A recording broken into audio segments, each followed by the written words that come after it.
ભાવનગરનો ચકચારી triple murder case જેમાં ઘણા મોટા ઘટસ્ફોટ થયા છે. આરોપી પ્રેમિકા સાથે પાસપોર્ટ તૈયાર કર્યા હતા અને ભાગી જવાની તૈયારીમાં હતો, જેની વિગતે ચર્ચા કરીશું. નમસ્કાર, હું છું પ્રથમ મોદી, આપ જોઈ રહ્યા છો નિર્ભય ન્યૂઝ.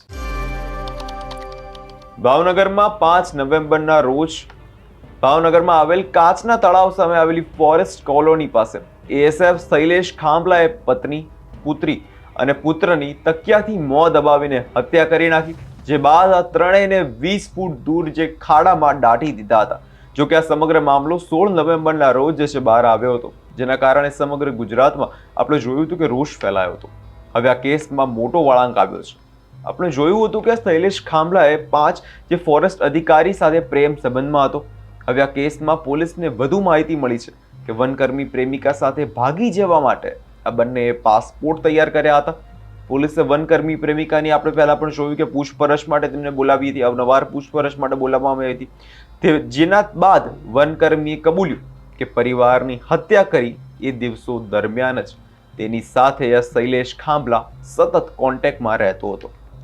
હવે આ યુવતી કોણ છે અને કેવી રીતે આના કોન્ટેક્ટમાં આવી તે જાણવું અત્યારે ખૂબ જરૂરી છે.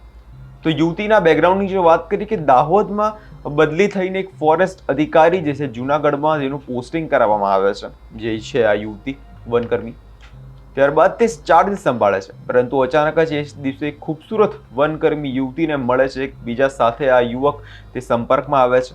ધીમે ધીમે આ પરિચય મિત્રતામાં પરિણમે છે. આ મિત્રતા બાદ બંને એકબીજાને મનોમન જે છે ચાહવા લાગે છે. પ્રેમ સંબંધ જે બંને વચ્ચે જે કેળવવાનું શરૂ થઈ જાય છે, તેમજ તે પોતાની સાથે જીવવા અને મરવાના જે છે આ બંને એકબીજા જોડે સપના જોવા લાગ્યા હતા. બંનેના પ્રેમ સંબંધોને 4 વર્ષ જેટલો સમય થઈ જાય છે, પરંતુ ફોરેસ્ટ અધિકારી પરિણીત તથા 2 સંતાનનો પતિ હોવાથી પરિવારને કંટાળા રૂપ જે છે લાગવા લાગે છે. તેનો પરિવાર તેને ગમતો નથી, તેને આ યુવતી સાથે રહેવું હોય છે.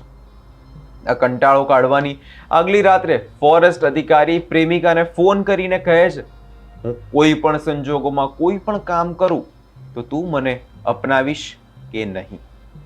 ત્યારબાદ તેણે વિદેશ જવાનો પ્લાનિંગ સાથે બંને પાસપોર્ટ પણ તૈયાર કરાવી લીધા હતા કે ઘટના બાદ બંને ભાગી જશે કે એની પહેલા ભાગી જશે.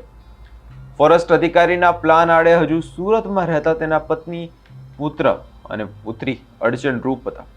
આ દરમિયાન દિવાળી વેકેશનમાં જે રવિવારની સુરતથી ભાવનગર આવેલ એક ફોરેસ્ટ અધિકારી એક ષડયંત્ર રચે છે, જેમાં 5 નવેમ્બરના રોજ હત્યાને આ અંજામ આપે છે. ત્રણેયની મોત થઈ જાય છે. ત્રણેયને જે છે 20 ફૂટ ખાડામાં દાટી દેવામાં આવે છે શૈલેષ ખાંભલાએ. પોલીસે આ મામલે વધુ તપાસ હાથ ધરી, જેમાં 6 ડિસેમ્બરના રોજ શૈલેષ ખાંભલાએ નાર્કો એનાલિટિક્સ માટે કોર્ટમાં રજૂ કરવામાં આવ્યો હતો. પોલીસે નાર્કોની માંગણી કરી હતી, ત્યારે શૈલેષ ખાંભલાએ નાર્કો કરાવવા અંગે ના પાડી હતી. જેના પર વિચારણા કરવા માટે કોર્ટે 3 દિવસ જે છે મુદત આપી હતી. હવે આજે એટલે કે 10 ડિસેમ્બરે ફરી શૈલેષ ખાંભલાને આજના દિવસે કોર્ટમાં જે છે રજૂ કરાવવામાં આવશે.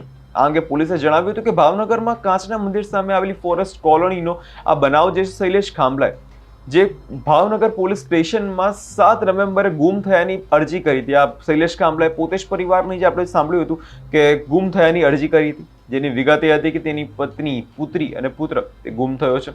ગુમ થયાની ફરિયાદ દાખલ કર્યા બાદ એસપીની સીધી દેખરેખ હેઠળ એક ટીમની રચના કરવામાં આવી હતી અને એ ટીમે તેના અંગત બાતમીદારોને સીડીઆર એનાલિસિસથી જાણવા મળ્યું કે શૈલેષ ખાંભલાનું સરકારી ક્વાર્ટર્સ છે, તેના આગલા ભાગે ખાડો ખોદીને પૂરી પણ દેવામાં આવ્યો છે. આ ઇનપુટ મળતા જ પોલીસે વેરિફિકેશન માટે પર્સનલ સ્ટાફને ડિપ્લોય કરીને ચેકિંગ હાથ ધરી, જેમાં ખાડો ખોદાયેલો છે તે જાણવા મળ્યું. જેથી એક્ઝિક્યુટિવ મેજિસ્ટ્રેટ, સરપંચ, પંચો, વિડીયોગ્રાફી અને ડોગ સ્ક્વોડ એફએસએલના અધિકારીઓ સાથે દેખરેખ રાખીને ખોદકામની આખી કામ ધરવામાં આવી હતી, જેમાં નૈનાબેન તથા પૃથા અને ભવ્ય આ ત્રણેય લોકોના મૃતદેહ જે છે મળ્યા હતા. આ ઘટનામાં પોલીસ દ્વારા ક્યાંક ને ક્યાંક ચાર્જશીટ જે છે દાખલ કરવામાં આવી હતી, કારણ કે પોલીસે કહ્યું કે જે ગુનામાં 10 વર્ષ કે તેનાથી ઉપરની સજાની જોગવાઈ હોય તેમાં 90 દિવસ બાદ ચાર્જશીટ કરવાની ગાઈડલાઈન હોય છે, તેને અનુસરવામાં આવશે. અને જે સજ્જર પુરાવા મેળવ્યા બાદ કેસ કોર્ટમાં રજૂ કરવામાં આવશે, ચાર્જશીટ કરવામાં આવે, જે બાદ આરોપીને સજા થાય તે માટે પોલીસ દ્વારા એક ટીમની જે છે રચના કરવામાં આવી છે અને તેની કામગીરી હાલ ચાલુ છે. આપણે જોયું કે મામલામાં કારણોસર સમગ્ર ગુજરાતમાં જે છે આનો વિરોધ થયો હતો. ભાવનગરમાં જે છે રબારી સમાજ રોષે ભરાયો હતો, સુરતમાં રબારી સમાજ રોષે ભરાયો હતો. સુરતમાં આપણે જોયું કે રબારી સમાજ દ્વારા કેન્ડલ માર્ચ પણ કાઢવામાં આવી હતી, જેમાં ખૂબ જ નિંદનીય ઘટના કરવામાં આવી હતી. અને આરોપીને કડકમાં કડક સજા થાય તેવી સમગ્ર ગુજરાતના લોકો જે હાલ અત્યારે માંગ કરી રહ્યા છે. આની પહેલા પણ આપણે જોયું કે જે આ ઘટના બની ત્યારે તે સમયે જે શૈલેષ ખાંભલા છે તેની જે વનકર્મી યુવતીને પોલીસ દ્વારા પૂછપરછ માટે પણ બોલાવવામાં આવી હતી અને પૂછપરછમાં ઘણા બધા ખુલાસાઓ થયા હતા. આની અગાઉ પણ આપણે જોયું.